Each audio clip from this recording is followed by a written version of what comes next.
আপনারা শুনছেন ভূত.com presents Achinpur haunted by Airtel.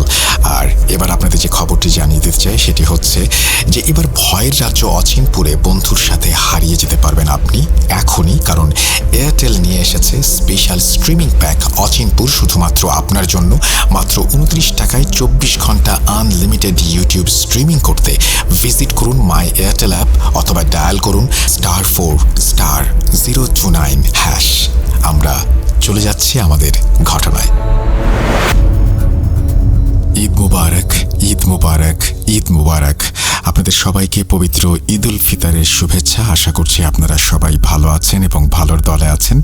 আমিও ভালো আছি, ভালোর দলে আছি এবং আপনাদেরকে ঈদ উপহার হিসেবে চমৎকার একটা ঘটনা উপহার দিতে চাই। আর সেটি হচ্ছে আফ্রিকান কবিরাজ বাগলার দাদুর আরও একটা ঘটনা। চলুন কথা না বাড়িয়ে আমরা সরাসরি ঘটনায় যাই। যেভাবে লেখা আছে আমি সেভাবেই পড়ে শোনাচ্ছি। আসসালামু আলাইকুম রাসেল ভাই, আশা করি ভালো আছেন, সুস্থ আছেন। আমি মেহেদি হাসান, লিখছি দুবাই থেকে।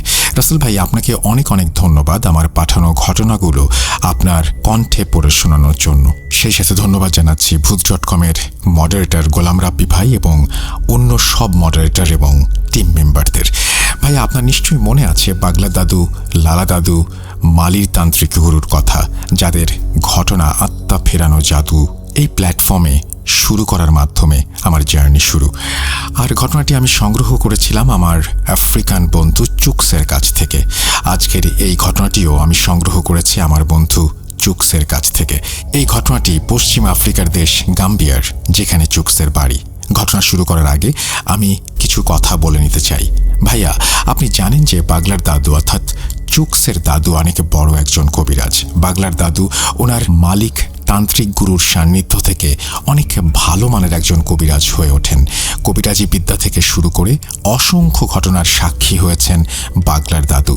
তাছাড়া অনেক ভয়ঙ্কর ভয়ঙ্কর সাধনা করেছেন দাদু তার এই কবিরাজি জীবনে এসে। এই বাগলার দাদুর কবিরাজি জীবনে সবচেয়ে কাছে যাকে পেয়েছেন সেই ব্যক্তি হচ্ছেন লালা দাদু। লালা দাদু হচ্ছে বাগলার দাদুর বাল্যবন্ধু।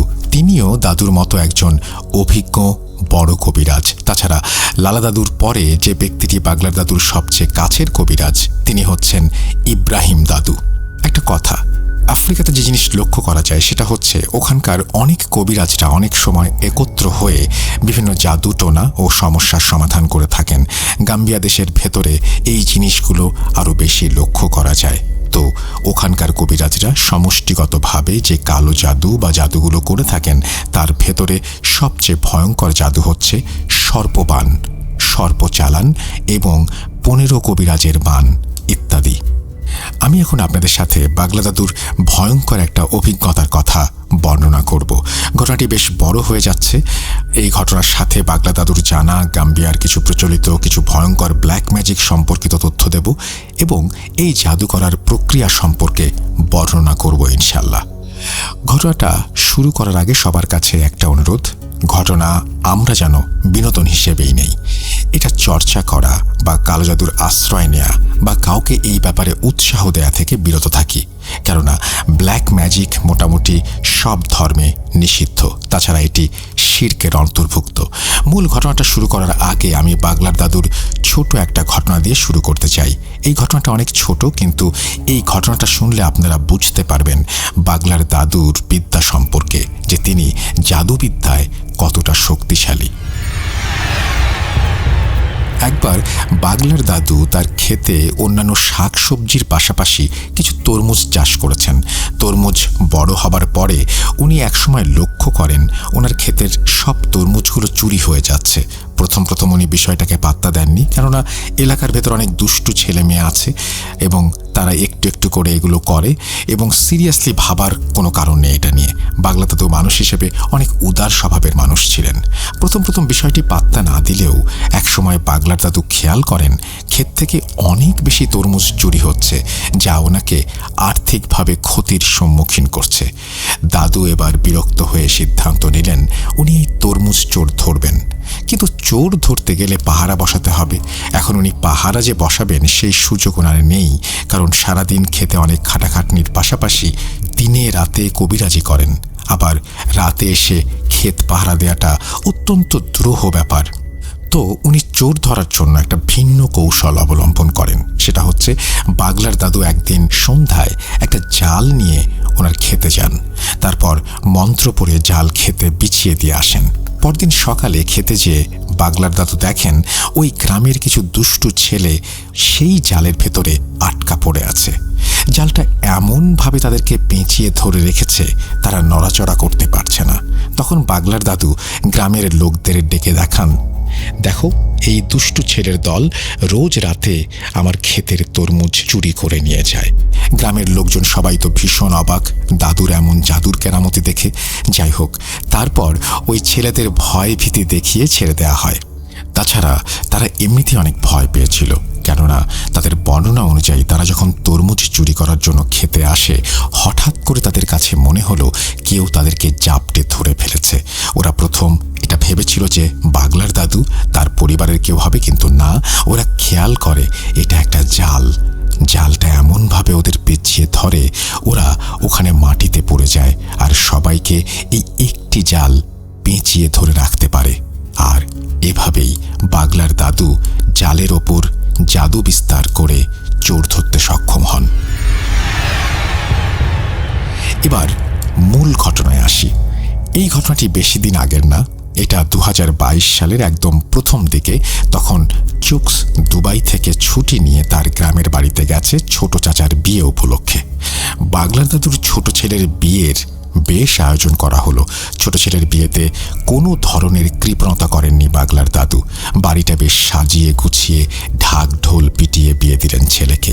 বিয়ের সময় বেশ ঘটা করে অনুষ্ঠান করা হলো এবং সেই অনুষ্ঠানে যোগ দিতে বাগলার দাদুর আত্মীয়, পাড়া প্রতিবেশী ও তার সব কবিরাজ বন্ধুরা একত্রিত হয়েছিলেন। সেখানে মধ্যভোজনের আয়োজন করা হয়েছিল। ভোজন শেষে বাগলার দাদু ও তার 11 জন কবিরাজ বন্ধুরা একসাথে বসে গল্প করছিলেন। সেখানে লালা দাদু ও ইব্রাহিম দাদু উপস্থিত ছিলেন। গল্প করার এক পর্যায়ে বাগলার দাদু লক্ষ্য করেন যে তার অন্যান্য বন্ধুরা বিভিন্ন বিষয়ে কথা বলছে, হাসি ঠাট্টা করছে, কিন্তু এদের সবার ভেতরে ইব্রাহিম দাদু একদম চুপচাপ বসে রয়েছেন। তাছাড়া তার মুখে একটা চিন্তার ছাপ। বিষয়টা লক্ষ্য করে বাগলার দাদু ইব্রাহিম দাদুর উদ্দেশ্যে বলেন, ইব্রাহিম, কি হয়েছে তোর? বাগলা দাদুর কথা শুনে বাকি সবাই একদম নীরব হয়ে যায়, আর সবার দৃষ্টি তখন ইব্রাহিম দাদুর ওপর। ইব্রাহিম দাদু একদম চুপ। তখন বাগলার দাদু আবারও ইব্রাহিম দাদুকে জিজ্ঞাসা করেন, কিরে, কথা বলছিস না কেন? কি হয়েছে তোর, বলবি? অবশেষে নীরবতা ভেঙে ইব্রাহিম দাদু বলেন, বাগলার রে, এবার মনে হয় আমার মেয়ে ও তার পরিবারকে আর বাঁচাতে পারবো না। এমন সময় লালা দাদু বলে ওঠে, কেন, তোর মেয়ের আবার কি হলো? তখন ইব্রাহিম দাদু বলেন, আমার মেয়ে, নাতনি, জামাই সহ তার পরিবারের সবার উপরে কালো জাদু করেছে আমার জামাইয়ের গ্রামের একজন শয়তান কবিরাজ। এমন জাদু করেছে যেটা কাটানো আমাদের পক্ষে সম্ভব না। বলে রাখা ভালো, ওখানে যারা উপস্থিত ছিল তারা সবাই বাগলার দাদুর মতো কবিরাজ, যার ভেতরে বাগলার দাদু, লালা দাদু, ইব্রাহিম দাদু, এই 3 জন অনেক অভিজ্ঞ কবিরাজ। যাই হোক, ইব্রাহিম দাদু বলছেন, আমার এই কবিরাজি জীবনে কত মানুষের উপকার করলাম, কিন্তু নিজের একমাত্র মেয়েকে বাঁচানোর কোনো উপায় দেখছি না। এই কথা শোনার পরে বাগলার দাদুর মুখটা একদম মলিন হয়ে গেল। ছেলের বিয়ের আনন্দ ভুলে নিমেষেই বুকের ভেতরে বিষাদের কালো মেঘ জমল। কয়েক বছরের চাপা কষ্টটা আবার যেন মাথা চাড়া দিয়ে উঠল। বাগলার দাদু আর নিজেকে সামলাতে পারলেন না, কেঁদে ফেললেন তিনি। বাগলার দাদু কেন কাঁদছেন জানেন? আমি চুকসকে জিজ্ঞাসা করিনি সে কথা, সে তখন কেন কাঁদছিল, কেননা সেই মর্মান্তিক হৃদয় বিদারক ঘটনা আমি অনেক আগে শুনেছিলাম, যেখানে কুম্ভ নৃত্যকে কেন্দ্র করে বাগলা দাদুর সাথে এক কবিরাজের ঝামেলা হয়। তারপর থেকে শত্রুতা, সেই শত্রুতার বলি হতে হয়েছিল চুকসের একমাত্র ফুপুকে। যাই হোক, অশ্রু ভেজা নয়নে বাগলার দাদু ইব্রাহিম দাদুর উদ্দেশ্যে বলেন, ইব্রাহিম, কন্যা হারানোর বেদনা আমি জানি। আমি বাগলার বেঁচে থাকতে তোর মেয়ের কিছু হতে দেব না। তুই খুলে বল আসল ঘটনা কি। তখন লাল দাদু সহ বাকি সব দাদুরা ইব্রাহিম দাদুকে বলে, হ্যাঁ ইব্রাহিম, তুই আমাদের বল কি হয়েছে। আমরাও তোর সাথে আছি। আমরা সবাই মিলে তোর মেয়ের জন্য লড়ব। কে বান মারলো তোর নাতি, তোর মেয়ে আর তার শ্বশুরবাড়ির ওপর? আমাদের খুলে বল। শুরুতে একটা বিষয় বলে রাখা ভালো, সেটা হচ্ছে গাম্বিয়া হচ্ছে একটা মুসলমান প্রধান দেশ। আমাদের পরিবারের কেউ মারা গেলে আমরা যখন তাকে কবরে রেখে আসি, আমাদের অনেক চিন্তা থাকে, যেমন লাশ শিয়াল বা অন্যান্য জন্তু জানোয়ার খেয়ে ফেলবে কিনা, ইত্যাদি ইত্যাদি। তেমনি গাম্বিয়াতে এই লাশ দাফন করার পরেও ওই ব্যক্তির পরিবারের সদস্যদের চিন্তা থাকে। সবচেয়ে ভয়ঙ্কর বিষয় হচ্ছে গাম্বিয়াতে প্রচুর লাশ চুরি হয়। মূলত এই লাশ চুরি করে তারা যারা লাশের ওপর বিভিন্ন সাধনা করে থাকে। তাই গাম্বিয়ার প্রত্যেকটা কবরস্থান সেখানকার স্থানীয় কমিটির মাধ্যমে পাহারা দেওয়ার জন্য ব্যবস্থা করা হয়। যাই হোক, ঘটনায় ফেরা যাক। বলছেন ইব্রাহিম দাদু,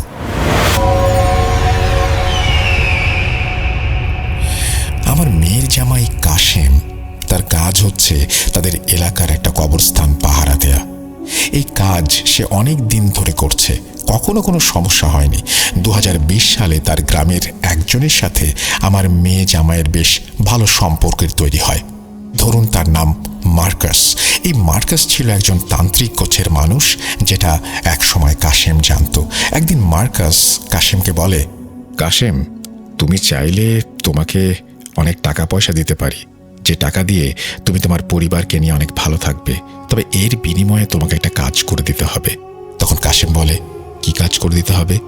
মার্কাস বলে, তুমি যে কবরস্থান পাহারা দাও, ওখানে এমন কিছু লাশ দাফন করা হবে যা আমাদের কাজে লাগবে। আমার যখন যে লাশের প্রয়োজন হবে, তখন তুমি যদি সেই লাশ আমার কাছে বিক্রি করে দাও, তাহলে না না, এই কাজ আমি করতে পারবো না। কবর খুঁড়ে লাশ বিক্রি, এই জঘন্য কাজ, আমাকে দিয়ে হবে না। তখন মার্কাস বলে, আরে কাশেম, তোমাকে কবর খুঁড়ে দিতে হবে না, তুমি শুধু আমার কথায় রাজি হয়ে যাও। আমার যখন লাশের প্রয়োজন হবে, আমি নিজে সেটা কবর থেকে খুঁড়ে নিয়ে যাব। ওই কবর পুনরায় মাটি দিয়ে ভরাটো করে দেব, কেউ বুঝতে পারবে না। তুমি শুধু টাকা নেবে আর মুখ খুলবে না। মার্কাসের কথা শুনে কাশেম একটু দ্বিধার ভেতরে পড়ে যায়, কেননা তার সংসারে ছিল অনেক অভাব। ওইদিকে তার কাজটা মোটেও ভালো কাজ না। মার্কাস বিষয়টা বুঝতে পারে, তখন সে কাশেমকে আরো ভালো করে বোঝায়। এই যেমন, এত ভাবছো কেন? সুযোগ বারবার আসে না, কিছু পেতে হলে কিছু দিতে হয়, ইত্যাদি ইত্যাদি। একটা সময় কাশেমও লোভে পড়ে রাজি হয়ে যায়। তো তারপর প্রতি মাসে সর্বোচ্চ 2 বার মার্কাস কাশেমের কাছ থেকে সদ্য দাফন হওয়া লাশ কিনতে থাকে। যেদিন মার্কাসের লাশের প্রয়োজন হয়, সেদিন বিকেলে বা সন্ধ্যায় মার্কাস কাশেমকে বলে দিত আজকে রাতে সে আসবে সদ্য দাফন হওয়া কোনো একটা লাশ কবর খুঁড়ে তুলে নিতে। এটা বলে মার্কাস কাশেমকে টাকা দিয়ে দিত, আর সেদিন গভীর রাতে কবরস্থান থেকে লাশ তুলে নিয়ে যেত মার্কাস। যখন এই লাশ চুরির কাজটি করত, তখন কাশেম চারপাশে লক্ষ্য রাখত যেন কেউ এদিকটায় না আসে। ওদিকে মার্কাস কবর থেকে লাশ তুলে তারপর কবরটা পুনরায় ভরাট করে দিত, যাতে কেউ বুঝতে না পারে। তারপর সে লাশ নিয়ে চলে যেত। সে এই লাশের সাথে কি করত সেটা সে কখনো কাশেমকে বলেনি। এভাবে চলতে থাকে। কাশেম মার্কাসের কাছ থেকে বেশ ভালোই টাকা পেতে থাকে। বলা যায় কাশেম টাকার নেশায় ভুলে গেছে সে কত বড় পাপ করছে। এভাবে কেটে যায় বেশ কিছুদিন। এর ভেতরে কাশেম একটা জিনিস খেয়াল করে, সেটা হচ্ছে মার্কাস এই পর্যন্ত যতগুলো লাশ নিয়েছে, সবগুলো লাশ কোনো যুবক অথবা যুবতীর। এতদিন হয়ে গেল, কিন্তু আজ পর্যন্ত সে কোনো বৃদ্ধ মানুষের লাশ নেয়নি। যাই হোক, একটা সময় কাশেমের ভেতরে অনুশোচনা ও অপরাধবোধ কাজ করতে শুরু করে, এবং এই ঘৃণিত কাজের জন্য সে নিজে নিজে কষ্ট পায়। সে একটা সময় সিদ্ধান্ত নেয় যে আর একটা লাশও সে মার্কাসকে দেবে না। তো একদিন মার্কাস যখন কাশেমের কাছে এসে লাশ চায়, তখন কাশেম মার্কাসকে বলে, দেখো মার্কাস, এই পাপ কাজ অনেক করেছি, যথেষ্ট হয়েছে, আর না, দরকার নেই আমার এত টাকা পয়সার। তুমি ভাই সব বাদ দাও, আর না হলে তুমি অন্য জায়গায় দেখো। তখন মার্কাস বলে, এসব কি বলছো কাশেম? লাশ না দিলে কিভাবে হবে? তুমি জানো তুমি আমাকে কি বলছো? আমার এখন অনেকগুলো লাশের প্রয়োজন। এখন তুমি যদি আমাকে লাশ দেয়া বন্ধ করে দাও, তাহলে আমি আবার লাশের সন্ধানে কোথায় যাব বলো? কিন্তু কাশেম মার্কাসের কথা শুনতে নারাজ। তার এক কথা, সে মার্কাসকে কোনো লাশ দিতে পারবে না, সে আর এই পাপ কাজ করবে না। ওদিকে মার্কাস বারবার কাশেমকে অনুরোধ করে। এক পর্যায়ে মার্কাস দেখল কাশেমকে অনুরোধ করে কোনো কাজ হচ্ছে না। তখন মার্কাস বলে, ঠিক আছে, তোমাকে আর কোনো লাশ দিতে হবে না, তবে শেষবারের মতো একটা লাশ দাও। হঠাৎ করে বন্ধ করে দিলে তো হবে না, এটা আমার প্রয়োজন। অন্তত একবার ব্যবস্থা করে দাও। আজকের মতো লাশটা দাও। আর একটা লাশ তো? হ্যাঁ, আর একটা। ঠিক আছে, আর একটা লাশ তোমাকে দেব, তবে মনে রেখো এটাই শেষ। এরপর তুমি আমার কাছে এই লাশ কিনতে আসলেও কোনো লাভ হবে না। ঠিক আছে, তাই হবে। এরপর সেদিন রাতে কাশেম মার্কাসকে আরও একটি লাশ পেতে সাহায্য করে। মার্কাস লাশ নিয়ে চলে যাওয়ার পরে কাশেম একটা দীর্ঘশ্বাস ফেলে আর মনে মনে ভাবে, এইবার মনে হয় এই জঘন্য পাপ কাজ থেকে তার মুক্তি মিলবে। কিন্তু কে জানতো তার ভাগ্যে আসলে কি লেখা আছে। এই ঘটনা 10-12 দিন পরে এক সন্ধ্যায় মার্কাস আবার আসে কাশেমের কাছে এবং তাকে বলে আজকে বিকেলে যে লাশটা দাফন হয়েছে ওইটা তাকে দিতে। তখন কাশেম রেগে যায় মার্কাসের ওপর। তখন মার্কাস কাশেমকে বলে, আরে ভাই, রাগ করছো কেন? আগে আমার কথা শোনো। আগে তোমাকে লাশের বিনিময়ে যে টাকা দিতাম এখন তার দ্বিগুণ দেব, তবু আমার লাশ চাই। দ্বিগুণ টাকা দেবে এই কথা শোনার পরে কাশেমের চোখ লোভে জল করে ওঠে। সে তখন পাপের কথা ভুলে যায়, আবারও মার্কাসের কথায় রাজি হয়ে যায়। তো এভাবে আরও কিছুদিন চলার পরে একদিন আমার মেয়ের শ্বশুর অর্থাৎ কাশেমের বাবা আমার মেয়েকে জিজ্ঞাসা করে, বৌমা, বেশ কিছুদিন ধরে কাশেমের চলাফেরা আমার কাছে কেমন সন্দেহজনক লাগছে। তাছাড়া আজকাল তুলনামূলকভাবে সে বেশি বেশি বাজার করছে, বেশি বেশি টাকা খরচ করছে। তার এই টাকার উৎস কি, পাচ্ছে কোথায়? কেননা কবরস্থান পাহারা দেওয়ার কাজে যে সে সামান্য অর্থ পায় তা দিয়ে সংসার চালাতে অসুবিধা হওয়ার কথা। আমি ভালো করে জানি মাস শেষে কিরকম টাকা হাতে থাকে। কাশেমের বাবা উনিও এই কবরস্থানে পাহারা দেবার কাজই করতেন। পরবর্তীতে তার উত্তরসূরি হিসেবে কাশেম এই কাজের দায়িত্ব পায়। এই সব কাজের সাথে নিয়োজিত যারা থাকে তারা মাসে একটা নির্দিষ্ট দিনে বাড়িতে যেয়ে টাকা পয়সা, চাল ডাল ইত্যাদি তুলে নিয়ে আসেন। আমার মেয়ের শ্বশুর নাকি খবর পেয়েছেন যে তার ছেলে বেশ কিছুদিন ধরে ঠিকমতো কালেকশন করে না। তাদের গ্রামের 100টা পরিবার আছে, তো পাহারাদার মাসে একবার এই 100 পরিবারের কাছ থেকে চাল ডাল টাকা এগুলো নিয়ে আসে। এটাই নিয়ম, এটাই তার পারিশ্রমিক। এখন কাশেমের বাবা কোনোভাবে জানতে পেরেছেন তার ছেলে বেশ কিছুদিন ধরে এই সামান্য কিছু বাড়ি থেকে এইগুলো সংগ্রহ করে এবং অধিকাংশ বাড়িতে সে যায় না।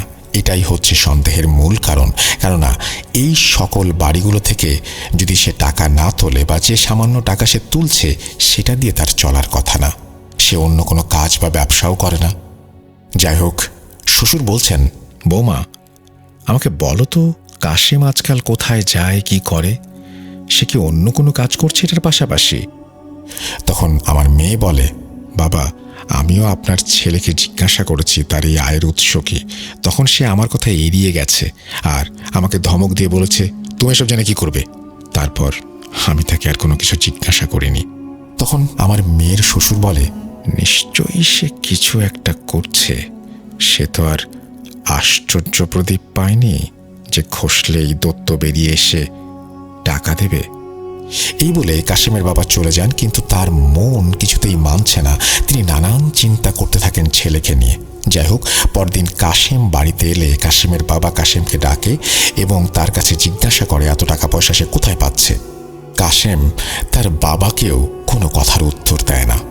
ছেলের এমন আচরণে কষ্ট পান বাবা। এরপর তিনি সিদ্ধান্ত নেন কাশেমের ওপরে নজর রাখবেন। যেভাবে সেই কাজ, তিনি কাশেমের ওপর নজরদারি করতে থাকেন। বেশ কিছুদিন ধরে তিনি একটা জিনিস লক্ষ্য করছেন, সেটা হচ্ছে কাশেম যেদিন বাড়িতে বাজার সদাই করে নিয়ে আসে তার আগের দিন সে তার স্ত্রীকে বলে, আজকে আমার একটু কাজ আছে, আমি আগামীকাল সকালে বাড়ি ফিরব, তোমরা সাবধানে থেকো। এই বলে সে সন্ধ্যার আগে বাড়ি থেকে বেরিয়ে যায়, যেটা সন্দেহজনক। কেননা অন্যান্য সব দিনে সে বাড়ি থেকে বের হয় এশার নামাজের পরে খাবার খেয়ে। তো একদিন কাশেম বিকেলে বাড়ি থেকে বেরিয়ে গেলে বাবা আমার মেয়ের কাছে আসে এবং জিজ্ঞেস করে, বৌমা, কাশেম এখন কোথায় গেল? তোমাকে কিছু বলে গেছে? আমার মেয়ে উত্তর দেয়, হ্যাঁ বাবা, সে বলেছে তার একটা কাজ আছে, কাজ শেষ করে সে ডিউটিতে যাবে, কবরস্থান পাহারা দেবে, আগামীকাল সকালে বাড়ি আসবে। কাশেমের বাবা তখন নিশ্চিত হলেন, কেননা সে অন্য কোনো কাজে বাড়ি থেকে বের হতে পারে। তাহলে আজকে তার ছেলে সেই কাজে বের হয়েছে যেটা সে এতদিন ধরে করে আসছে। কাশেমের বাবা তখন সিদ্ধান্ত নিলেন তিনি আজকে দেখবেন কাশেম কি করে, তার উপরে নজর রাখবেন। তিনি কাল বিলম্ব না করে দ্রুত হাঁটা শুরু করলেন। হাঁটতে হাঁটতে একসময় তিনি লক্ষ্য করলেন বেশ কিছু দূরে কাশেমকে দেখা যাচ্ছে। বেশ কিছুক্ষণ হাঁটার পরে কাশেম একটা জায়গায় এসে থেমে গেলেন। তার পকেট থেকে ফোন বের করলেন, তারপর কাকে যেন কল করলেন।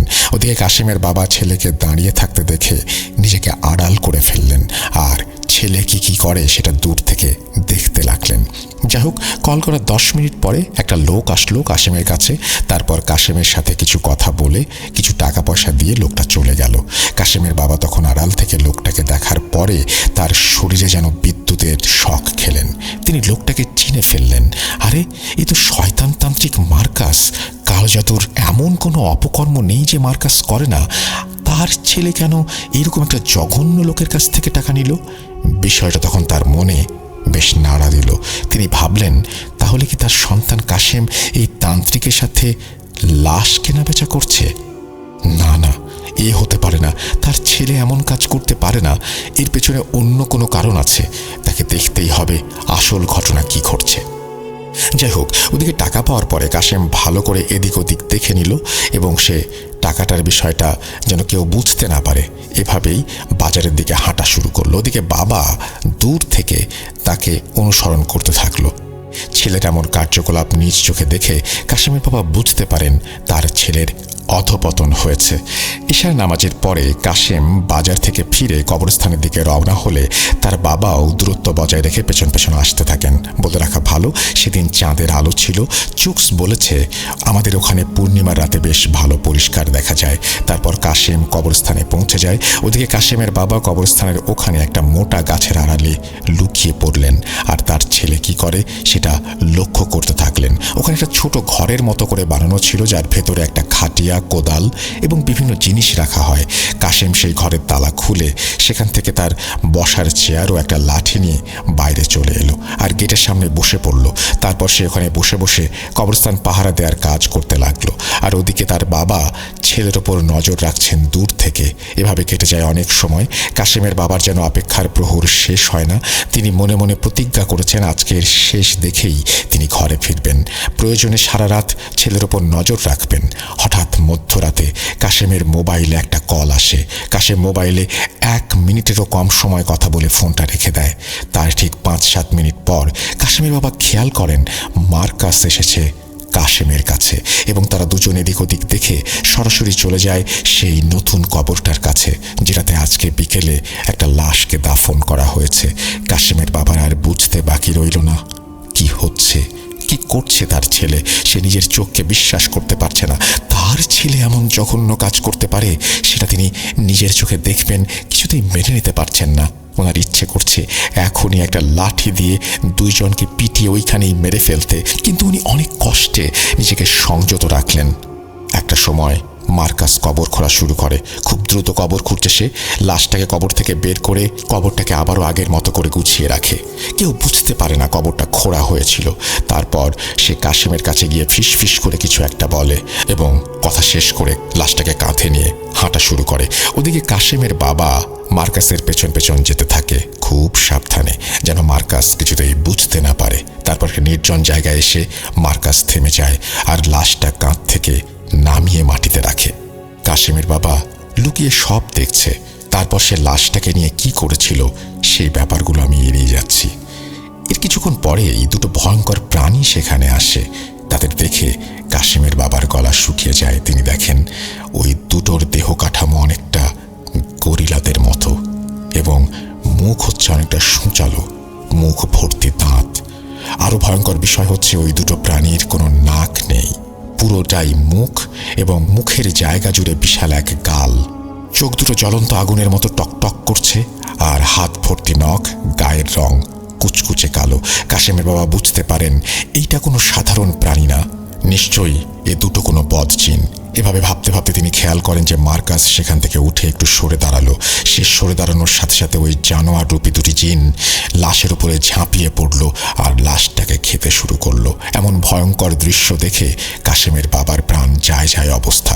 উনি আর সহ্য করতে পারলেন না।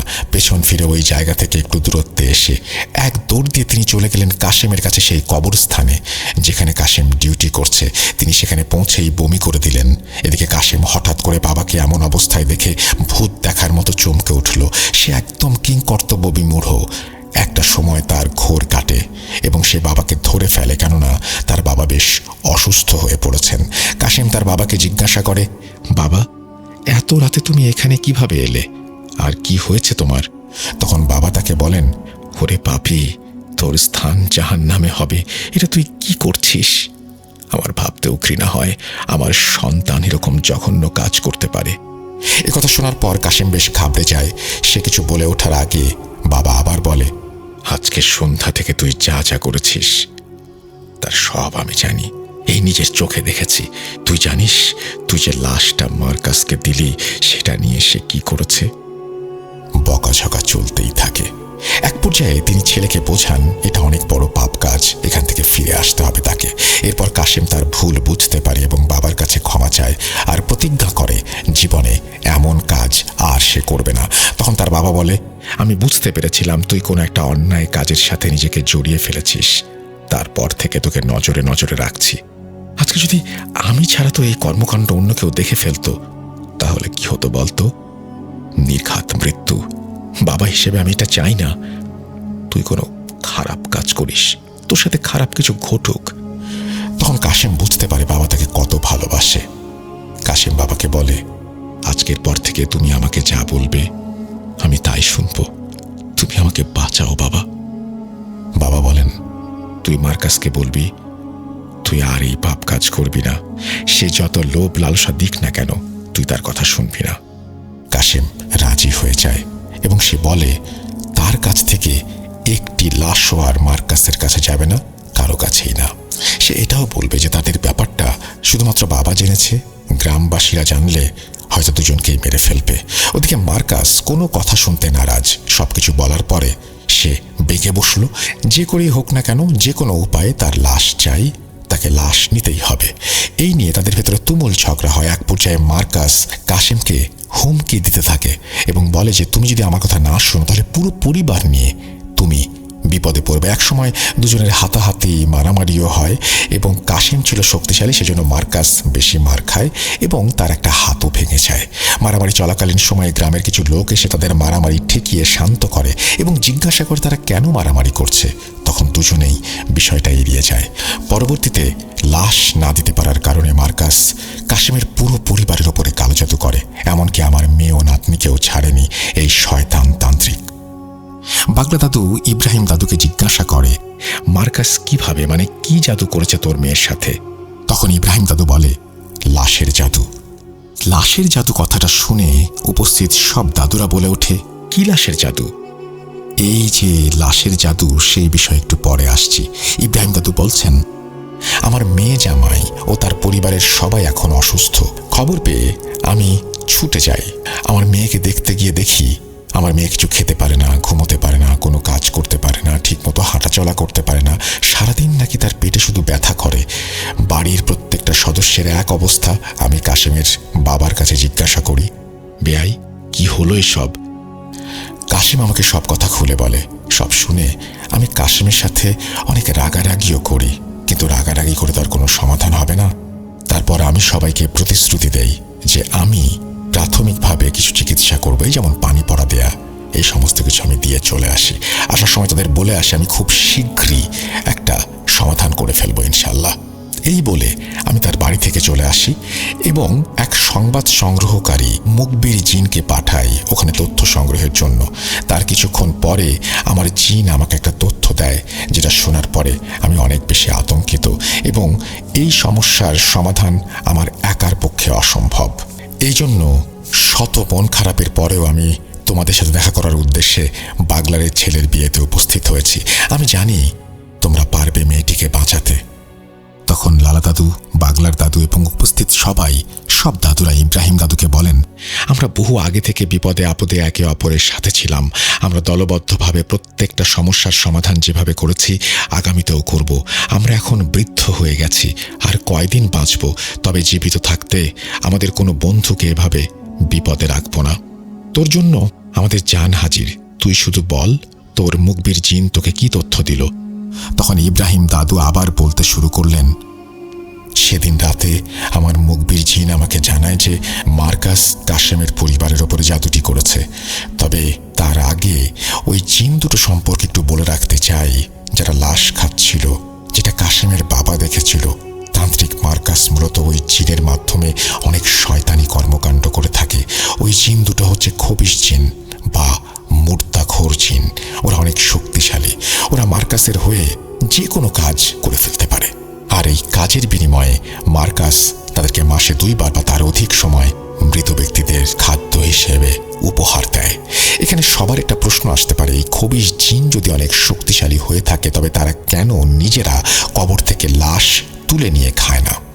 উত্তর হচ্ছে, শয়তান জিন যতই শক্তিশালী হোক না কেন তারা কখনো কবরস্থানের মতো পবিত্র জায়গায় প্রবেশ করতে পারে না। এখন আসছি এই জাদুর ব্যাপারে, যে জাদু মার্কাস করেছিল কাশেমের পুরো পরিবারের ওপর। এটি এমন একটি জাদু যে জাদু কাটানো কোনো জিনের পক্ষে সম্ভব না, তবে মানুষ চাইলে পারে। কেননা এই জাদুটি করা হয়েছে একটি লাশের সাথে, যেটাকে বলে লাশের জাদু। এই লাশের জাদু নাকি অনেক প্রকার হতে পারে। তার ভিতর যে ভয়ঙ্কর জাদু সেটি হচ্ছে ভিকটিমের কোনো অঙ্গ প্রত্যঙ্গ ব্যবহার করা, অথবা চুল, নখ, এই সমস্ত ব্ল্যাক ম্যাজিকের মাধ্যমে কাউকে খাওয়ানো এবং তারপর তাকে মেরে ফেলা। তো যাই হোক, ওই মৃত ব্যক্তিকে যখন দাফন করা হবে তখন থেকে এই জাদুর কাজ শুরু হবে। আর একবার যদি জাদু সম্পন্ন হয় তখন ওই জাদু কাটানো অনেক কঠিন। আর এই কঠিন জাদুটি মার্কাস করেছিল কাশেমের পরিবারের ওপর। মার্কাস প্রথমে তার পালিত জিনের মাধ্যমে কাশেমের পরিবারের সবার মাথার চুল অথবা নখ সংগ্রহ করে। তারপর সে একজনকে এই চুল খাওয়াতে সক্ষম হয় এবং ওই চুল খাওয়ানো ব্যক্তিটিকে কালো জাদু করে মেরে ফেলতেও সক্ষম হয়। তারপর ওই ব্যক্তিকে যখন দাফন করা হয়েছে তখন থেকে কাশেমের পরিবারের ওপরে জাদুর কাজ শুরু হয়ে গেছে। এখন এই জাদুর প্রভাবে সবাই ধীরে ধীরে অসুস্থ হয়ে মারা যাবে। এখানে একটি প্রশ্ন থাকতে পারে, শয়তান তান্ত্রিক মার্কাস একজনকে কালো জাদু করে মেরে ফেলল, অর্থাৎ যার পেটের ভেতর বর্তমান কাশেমদের পুরো পরিবারের চুল রয়েছে, মার্কাস যদি তাকে এত সহজে মেরে ফেলতে পারে তবে কাশেমের পুরো পরিবারকে মেরে ফেলার জন্য সে কেন ভিন্ন পন্থা অবলম্বন করলো? মানে এই লাশের জাদু কেন সে নিরীহ একজনকে মারল? সে তাকে না মেরে সরাসরি কাশেমের পুরো পরিবারকে শেষ করে দিলেই পারত। উত্তর হচ্ছে, এটা অসম্ভব। কিভাবে সেটা বলছি। মার্কাস হচ্ছে একজন তান্ত্রিক বা কবিরাজ, সেই সুবাদে তার কাছে অনেক মানুষ যায় বিভিন্ন কাজের জন্য। তো এই চালাক মার্কাস একজনকে নির্বাচন করেন এবং তাকে ভুল বুঝিয়ে তার ইচ্ছাতেই প্রথমে তাকে এই চুল খাওয়ানো হয়। তারপর তাকে মেরে ফেলার যে কালো জাদুর প্রক্রিয়া সেটা তার অজান্তে হলেও সবকিছু তার সামনে এবং সম্মতিতে করা হয় এবং সে জানতেও পারে না তাকে মেরে ফেলা হচ্ছে, আর এভাবেই তাকে খুব সহজে মেরে ফেলা হয়। তো এই হচ্ছে ব্যাপার। এভাবেই মার্কাস কাশেমের পুরো পরিবারের ওপরে জাদু করেছিল, যেটা কাটাতে হলে ওই লাশটাকে তুলে তার পেট কেটে সেই চুল বের করে নিয়ে আসতে হবে, যে কাজটি অসম্ভব। কেননা এই কাজটি করতে গেলে সামাজিকভাবে সবার বাধার সম্মুখীন হতে হবে এবং জিনের পক্ষে কবরস্থানে ঢুকে এই কাজ করা অসম্ভব। এখন এই সমস্যার সমাধান কিভাবে করব আমার মাথায় কিছুই আসছে না। ইব্রাহিম দাদু থামলেন। পুরো ঘটনা শুনে উপস্থিত দাদুরা সবাই ইব্রাহিম দাদুকে বললেন, বিষয়টা আসলে অনেক জটিল, তবে নিশ্চয়ই এর কোনো না কোনো সমাধান আছে, আমাদের একটু ভাবতে হবে। তখন লালা দাদু বাগলা দাদুর উদ্দেশ্যে বললেন, বাগলার, তুই হয়তো ভুলে গেছিস একটি প্রক্রিয়ার মাধ্যমে এই সমস্যার সমাধান করা সম্ভব। লালা দাদুর মুখে এই কথা শুনে উপস্থিত সবাই অতি উৎসাহিত হয়ে পড়ে। তুই কি বলতে চাইছিস লালা? কি সেই প্রক্রিয়া? তখন লালা দাদু বলে, 15 কবিরাজের জাদু ও বান। তখন পাগলা দাদু বলেন, আরে এটা তো মাথায় ছিল না, কিন্তু এই জাদু করতে অনেক কঠিন। তাছাড়া এই জাদু সম্পূর্ণ করতে 15 জন কবিরাজের প্রয়োজন, পাশাপাশি অনেক কিছু লাগবে, এই যেমন লোহার খাঁচা, একটা কালো বেড়াল, মানুষের মাথার খুলি, আরও কত কি। যাই হোক, আমরা এখানে 12 জন আছি, আর 3 জন অভিজ্ঞ কবিরাজকে নিয়ে চলো আগামীকাল সন্ধ্যায় আমার বাড়িতে। এই 15 জন কবিরাজের বান ও জাদুর কাজ শুরু করি। বাগলার দাদুর প্রস্তাবে সবাই রাজি হয়ে যায়। তারপর বাগলার দাদু তার একজন কবিরাজ বন্ধুকে বলে দেন যে সে 3 জন কবিরাজকে খবর দিতে পারবে কিনা। সে জানায় পারবে। দাদু বলেন তিনি যেন বাগলার দাদুর কথা বলেন এবং কাকে কাকে কি জোগাড় করতে হবে সেটাও তিনি বলে দেন। এরপর বাগলার দাদু ইব্রাহিম দাদুর কাঁধে হাত রেখে বলেন, ইব্রাহিম, তুই এখন নিশ্চিন্তে আমার ছেলের বিয়ের অনুষ্ঠান উপভোগ কর। চিন্তা করিস না, আমরা বেঁচে থাকতে তোর মেয়ে আর তোর নাতিদের কিছু হবে না। তারপর বিয়ের বাকি অনুষ্ঠান সম্পন্ন করে যে যার মতো বাড়ি চলে যায়। পরের দিন বিকেলের ভেতরে সবকিছুর আয়োজন করে সবাই বাগলার দাদুর বাড়িতে চলে আসে। এই 12 জনের সাথে যোগ দেয় আরও 3 জন অভিজ্ঞ কবিরাজ। এই 15 জন কবিরাজের সর্দার হয় বাগলার দাদু, কারণ তিনি সার্বিক বিবেচনায় সবচেয়ে অভিজ্ঞ। বাগলার দাদু সহ এই 15 জন কবিরাজের ভেতরে মুসলিম, খ্রিস্টান ও বুনো ধর্ম অবলম্বী মানুষ থাকলেও তারা সবাই ছিল জোলা জাতি। এই জোলা জাতির ভেতরে একটা প্রচলিত জাদু হচ্ছে এই 15 জন কবিরাজের জাদু ও বান। এই জাদু সম্পর্কে আরও বিষয় সামনে জানা যাবে। তো বাগলার দাদুকে সর্দার বানানো হয়। প্রথমে বাগলার দাদু কালো বিড়ালটাকে একটা ছোট লোহার খাঁচার ভেতরে মন্ত্র পড়ে তালাবন্দি করে ফেলে। তারপর উঠোনের মাঝ বরাবর ওই বিড়াল সহ খাঁচাটা রাখে এবং সেই খাঁচার উপরে একটা প্লেট রেখে সেই প্লেটের উপরে মানুষের মাথার খুলিটি তিনি রাখেন। তারপর বাগলার দাদু একটা ছুরি দিয়ে তার আঙুলের কিছুটা কেটে ফেলেন এবং সেই কাটা আঙুলটি সেই মানুষের মাথার খুলির ওপর ধরেন। দাদুর আঙুল বেয়ে রক্ত সেই খুলির ওপরে গিয়ে পড়ে। খুলির ওপরে কিছু রক্ত দিয়ে দাদু হাতে একটা কাপড় ব্যান্ডেজের মতো করে পেঁচিয়ে দেন। তারপর একে একে 14 জন কবিরাজ এভাবে আঙুল কেটে সেই খুলির ওপরে রক্ত ফেলে। এভাবে 15 জনের রক্ত দেওয়া শেষ হলে দাদুরা বাদ্যযন্ত্র নিয়ে আসেন। বাগলা দাদু খাঁচাটা সামনে রেখে উঠোনে বসে পড়েন আর বাকি 14 জন কবিরাজ 7 জন করে 2টি লাইনে বসে পড়েন।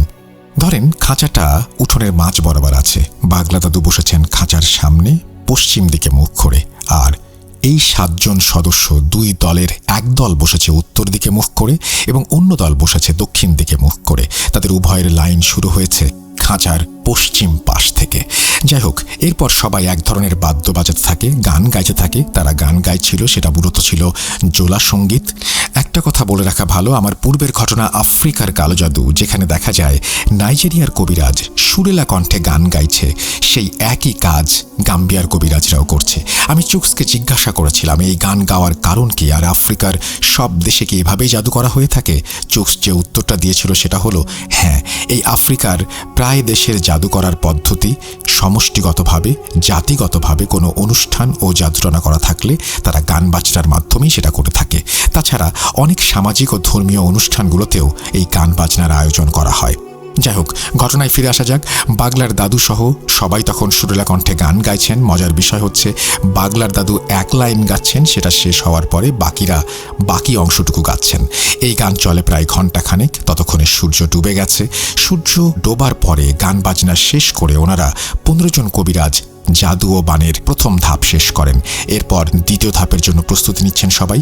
দ্বিতীয় ধাপে বাগলার দাদু ওই খাঁচার 2 পাশে কিছু আগরবাতি অথবা ওই ধরনের কিছু সুগন্ধি জ্বালিয়ে দেন। তারপর সব কবিরাজরা খাঁচাকে কেন্দ্র করে গোল হয়ে বসেন এবং একটা জায়গা ফাঁকা রাখেন। বাগলা দাদু বসলেন সব কবিরাজদের মাঝখানে, যে জায়গাটি ফাঁকা রাখা হয়েছিল। কিভাবে সেটা বলছি। ধরুন এই লোহার খাঁচার পাশে গোল করে সমান দূরত্বে 16টা টুল রাখা হয়। প্রত্যেকটা টুলের নাম্বার আছে। এখন হিসাব অনুযায়ী 16 নাম্বার টুল থাকবে 1 নাম্বারের পাশে। তখন 16 নাম্বার টুল সরিয়ে নেওয়া হলে 1 নাম্বার এবং 15 নাম্বার টুলের দূরত্ব দ্বিগুণ হয়ে যায় বাকি টুলের তুলনায়। ওইটা হচ্ছে ফাঁকা জায়গা। এদিকে 8 নাম্বার টুলটা একদম মাঝে বসেছে। ওই 8 নাম্বার টুলের ওপরে বাগলার দাদু বসেছেন। এখন বাগলার দাদুর ডান পাশে 7 জন কবিরাজ এবং বাম পাশে 7 জন কবিরাজ, আর সামনে বিড়াল বন্দি লোহার খাঁচা আর সেই রক্ত মাখা মাথার খুলি। আশা করি পজিশনটা সবাই বুঝতে পেরেছেন। আমার মনে হয় না বুঝলেও অসুবিধে নেই। যাই হোক, এরপর শুরু হয় মন্ত্র। প্রথমে বাগলা দাদু মন্ত্র পাঠ করেন। মন্ত্র পড়া শেষ হলে 1 ও 7 নাম্বারের ভেতর থেকে মন্ত্র পড়া শুরু হয়। তার মন্ত্র শেষ হলে আবার 9 ও 15 জনকে সেই মন্ত্র পাঠ করতে হয়। এভাবে একবার দাদু, তারপর ডান পক্ষের এবং তারপরে বাম পক্ষের সবাই এভাবে পড়তে থাকেন এবং এই রিচুয়াল চলতে থাকে। এবং খাঁচার ভেতরে তখন সেই বেড়ালটা ভয়ঙ্কর হুঙ্কার দিতে থাকে এবং ছটফট করতে থাকে। ওদিকে সবাই মিলে মন্ত্র পড়েই যাচ্ছে। একটা পর্যায়ে বিড়ালটা খাঁচার তালা ভেঙে বের হয়ে ওই ফাঁকা জায়গা দিয়ে এক দৌড় দিয়ে বাগলার দাদুর ছোট ঘরটায় চলে যায়। ছোট ঘর বলতে আপনারা নিশ্চয়ই জানেন যে আফ্রিকার কবিরাজদের একটা আলাদা ঘর থাকে ছোট, যেটাতে তারা কবিরাজি চর্চা করে থাকে, এবং ঘরটা বানানো হয় গোল করে, অনেকটা কুঁড়ে ঘরের মতো। যাই হোক, দাদুরা কিন্তু দেখছেন বিড়ালটা বের হয়ে চলে গেল। একটা জিনিস খেয়াল করেন, এই বিড়ালের শরীরে কতটুকু শক্তি থাকতে পারে সেটা আমাদের সবার জানা প্রয়োজন। একটা বিড়ালের পক্ষে একটা লোহার খাঁচা ভেঙে সেখান থেকে চলে যাওয়া সাধারণ বিষয়? হ্যাঁ, এটাই হয়েছিল, কারণ এটাই জাদুবিদ্যা। বিড়ালটা চলে যাওয়ার পরে দাদুরা উচ্চ স্বরে মন্ত্র পড়তে থাকেন। এমন সময় চারপাশে প্রচণ্ড ঝোড়ো বাতাস শুরু হয়ে যায়। এটা হচ্ছে জিন আসার পূর্ব মুহূর্ত। সবাই মন্ত্র পড়তে থাকে এবং দেখে যে উপরে বিশাল এক খণ্ড মেঘ আস্তে আস্তে নিচের দিকে নামছে। মনে হচ্ছে কোনো একটা দৈত্য দানব মেঘের ওপরে ভেসে ভেসে আসছে এবং সে নিচের দিকে নামছে। এমন দৃশ্য দেখার সাথে সাথে ভয়ে যে কারো অবস্থা খারাপ হয়ে যাওয়ার কথা। সবাই ছিল 80 বছরেরও বেশি বয়স্ক এবং অভিজ্ঞ কবিরাজ। তারা তাদের এই কবিরাজি জীবনে এরকম অনেক ভয়ঙ্কর ঘটনা দেখেছে, তাই তাদের ওপরে এগুলো কোনো প্রভাব ফেলেনি। আস্তে আস্তে সেই জমাট বাঁধা কালো মেঘ নিচে নামতে থাকে এবং একদম নিচে চলে আসে। হাসি শোনা যাচ্ছিল আগে থেকেই, শুধু শব্দটা ধীরে ধীরে প্রকট হচ্ছে। একটা সময় কাছে চলে আসে সেই জমাট বাঁধা মেঘ এবং সেটা থেমে যায়, হাসিও থেমে যায়। হঠাৎ সেখান থেকে বিশাল লম্বা দুটো হাত বাগলার দাদুর দিকে এগিয়ে আসতে থাকে এবং যেখানে খাঁচা ছিল সেই জায়গায় এসে হাতগুলো থেমে যায়। হাতগুলো দেখতে নাকি মানুষের হাতের মতো হলেও আকারে অনেক বড়। তখন বাগলা দাদু সেই রক্তমাখা খুলিটা হাতের ওপরে দিলে সেই হাত নিয়ে যায় এবং জমাট বাঁধা মেঘের মধ্যে আবারও মিলিয়ে যায়। তারপর সবাই লক্ষ্য করে ওইখান থেকে একটা আলো এসে বাগলার দাদুর ছোট ঘরে প্রবেশ করলো এবং সাথে সাথে ওখানে থাকা বিড়ালটা একটা চিৎকার দিয়ে ওঠে। তার কিছুক্ষণ পর ওই ঘর থেকে একটা গম্ভীর কণ্ঠে দাদুকে কেউ ডাক দেয়, বাগলার। ডাক শুনে বাগলার দাদু এক মুহূর্ত বিলম্ব না করে সেখানে চলে যান। তারপর বাগলার দাদু ওই ঘরে থাকা জিনদের সাথে বেশ কিছুক্ষণ কথা বলেন। এর কিছুক্ষণ পরে বাগলার দাদু হাসি মুখে ঘর থেকে বেরিয়ে আসেন এবং তার বন্ধুদের বলেন, কাজ হয়েছে। এটা শোনার পর ইব্রাহিম দাদু বলেন, আলহামদুলিল্লাহ। ওই ঘরে কি হলো সেটা বাগলার দাদু তার কবিরাজ বন্ধুদের সাথে শেয়ার করলেও সাধারণ কোনো মানুষের পক্ষে এই বিষয়গুলো নিয়ে নাকি জানা বা চর্চা করা সম্ভব না। আমি এখানে কিছু বিষয় জানতে না পারলেও চুকস আমাকে একদম নিরাশ করেনি। সে আমাকে মূল বিষয়টা বলেছে। আমি এখন এই 15 কবিরাজের বান ও জাদু কি সেটা বর্ণনা করছি। গাম্বিয়া সহ সেনেগালের কাসামান্স ও মালির আকাসিয়া অঞ্চলে এই জোলা জাতিদের দেখা যায়। তো এই জোলা জাতিদের ভেতরে বিভিন্ন ধর্মের মানুষ থাকলেও তারা জাতিগতভাবে কিছু সামাজিক আচার অনুষ্ঠান করে থাকে, যার ভেতরে কুম্প নৃত্য অন্যতম। তাছাড়া বিশ্বাস করে তারা যে তাদেরকে বিপদ থেকে রক্ষা করার জন্য অসীম শক্তিধর জিন রয়েছে, যার ভেতরে একজন হচ্ছে মাহু। এই মাহু শব্দের অর্থ হচ্ছে গুরু বা ওই ধরনের কিছু। তো এই মাহুকে ডাকার পদ্ধতি যেটা, সেটাকে বলে 15 কবিরাজের জাদু বা বান। এখানে জাদু একটা জিনিস আর বান মারা আর একটা জিনিস। তাহলে বান শব্দটা কেন ব্যবহার করা হচ্ছে? তার কারণ হচ্ছে মাথার ওপরে 15 জনের রক্ত দান করা, এটাকে বলে বান। এই বান মাহুকে উপহার স্বরূপ দেয়া হয়। মজার বিষয় হচ্ছে এটিকে তাদের ভাষায় বান বলা হয়। আর এই যে কালো বিড়াল, এই বিড়ালের ওপরে মাহু ভর করেছিল। মাহু যখন এখানে আসলো তার আগে সে দূর থেকে প্রভাব খাটিয়ে বিড়ালটাকে খাঁচা থেকে মুক্ত করে। এখন প্রশ্ন উঠতে পারে, কেন খাঁচা বন্দি করে রাখা হলো বিড়ালটাকে? উত্তর হচ্ছে, এই রিচুয়াল ঠিকঠাক মতো সম্পন্ন হলে ওই খাঁচার তালা কোনো অদৃশ্য শক্তি অর্থাৎ মাহু নিজে খুলে দেবে, আর তখন বুঝতে হবে এই রিচুয়ালটা ঠিকঠাক মতো হয়েছে। বিড়ালটাকে সে মুক্ত করে বাগলার দাদুর ছোট ঘরে নিয়ে যায়। মূলত ওই বিড়ালটা তখন সম্পূর্ণ মাহুর নিয়ন্ত্রণে ছিল। মেঘের ভেতর থেকে যে দুটো হাত বেরিয়ে এসেছিল, ওই দুটো হাত ছিল মাহুর। ওপর থেকে মাহুর সর্বপ্রথম নজর পড়ে ওই বানের ওপর এবং হাত বাড়িয়ে 15 কবিরাজের বান গ্রহণ করে সে। তারপরে সে কাজ হয়ে যায়। এখানে একটা কথা বলে রাখি, সেটা হচ্ছে যে মাহুকে পুরো ব্যাপারটা জানানো হয় এর পরে এবং মাহু সন্তুষ্ট হবার পরে, এবং সে কি প্রক্রিয়ায় কাজ করেছিল সেটা বললে সেই 15 কবিরাজের ক্ষতি হয়ে যাবে। সুতরাং সেটা এখানে প্রকাশ করতে চান না এবং সেটা অপ্রাসঙ্গিক। তো যাই হোক, এইভাবেই 15 কবিরাজের বান ও জাদুর মাধ্যমে ইব্রাহিম দাদুর নাতি এবং শ্বশুরবাড়ির লোকজন রক্ষা পেল। এই জাদু কাটানোর পরে পাগলার দাদু, লালা দাদু ও ইব্রাহিম দাদু এই 3 জন মিলে মার্কাসের ওপরে ভয়ঙ্কর প্রতিশোধ নিয়েছিলেন। এখন বলবো সেই ঘটনা। 15 কবিরাজের জাদু ও বানের পরে পাগলার দাদু, লালা দাদু ও ইব্রাহিম দাদু সিদ্ধান্ত নেন মার্কাসের ওপরে ভয়ঙ্কর জাদু করবেন। এখন একজন কবিরাজকে এত সহজে মারা যায় না, কারণ তারা বিভিন্ন সুরক্ষা কবচ পরিধান করে এবং তাদেরকে জিনেরা নিরাপত্তা দেয়। সেখানে একজন কবিরাজকে বান মেরে ফেলাটা বেশ কঠিন বিষয়। তবে দাদুরা এই কাজটা করেছিলেন একটা প্রচলিত জাদুর মাধ্যমে। এই কাজটি ওনারা যে জাদুর মাধ্যমে করেছিলেন সেটা হচ্ছে সর্পচালান। এটি আফ্রিকার একটি ভয়ঙ্কর জাদু, আর এই জাদু মূলত তারাই করতে পারেন যারা এই বিষয়ে পারদর্শী, ক্ষমতাবান। এই সর্প চালানোর ভেতর আবার 3 প্রকার সর্প চালানো জাদু আছে। ব্যাপারটা একটু খুলে বলি।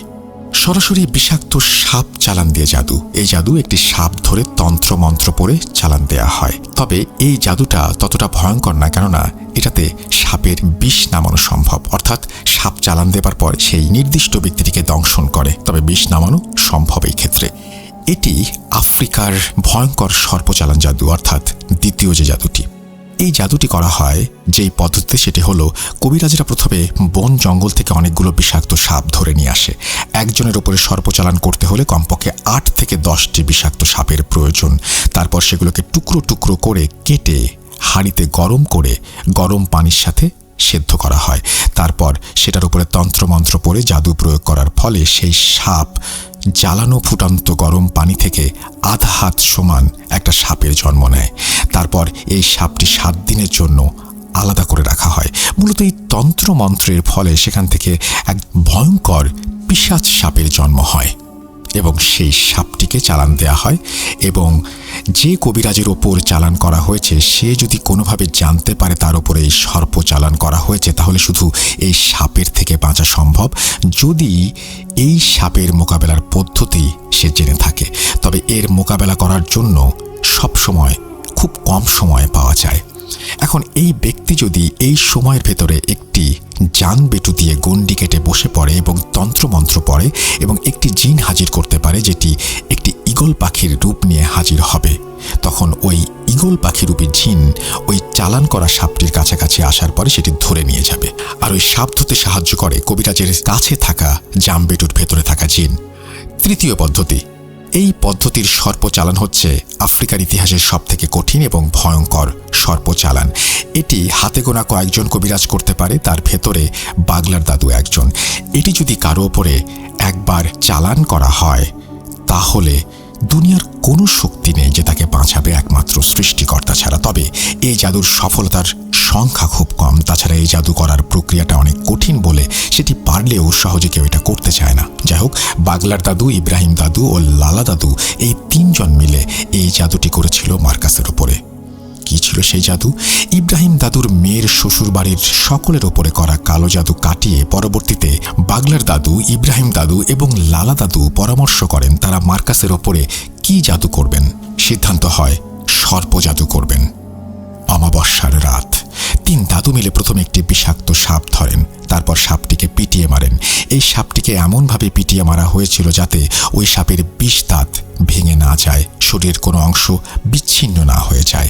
তারপর সেই মৃত সাপটিকে মাটিতে রেখে সেখানে কিছু চিহ্ন আঁকেন। তারপর সেখানে আগুন জ্বালাতে শুরু করেন।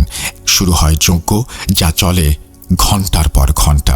এই যজ্ঞ করতে যে মন্ত্র পাঠ করা হয় তাতে নাকি চোয়াল লেগে যায়। তাছাড়া এত কিছু করার পরেও এই জাদু নাকি অনেক সময় কাজ করে না, এই জন্য সেখানকার কোনো কবিরাজরা এই জাদু করতে চান না। যাই হোক, ঘন্টার পর ঘন্টা ওনারা মন্ত্র পড়তে থাকেন।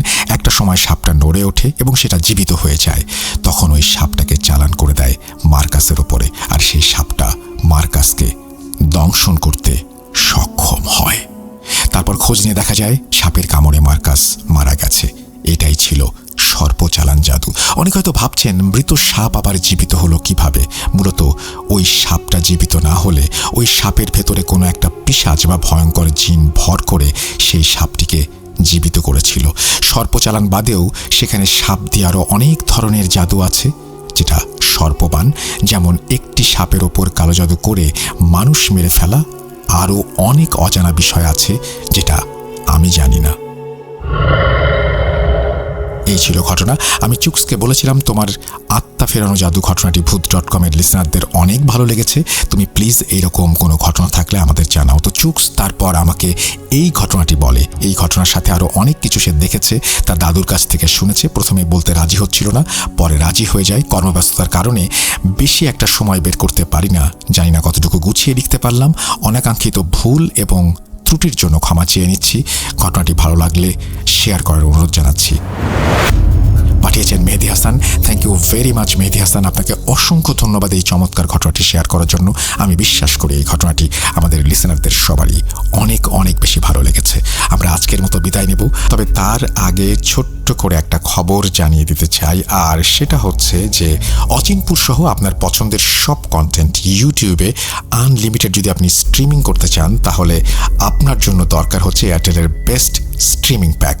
179 টাকায় 30 দিন আনলিমিটেড ইউটিউব স্ট্রিমিং করতে ভিজিট করুন মাই এয়ারটেল অ্যাপ অথবা ডায়াল করুন *4*179# নাম্বারে। আপনারা সবাই আত্মীয় পরিজন নিয়ে চমৎকারভাবে ঈদ করুন, ঈদ কাটান, সেই প্রত্যাশা রেখে আজকের মতো বিদায় নিচ্ছি। আল্লাহ হাফিজ, ঈদ মোবারক।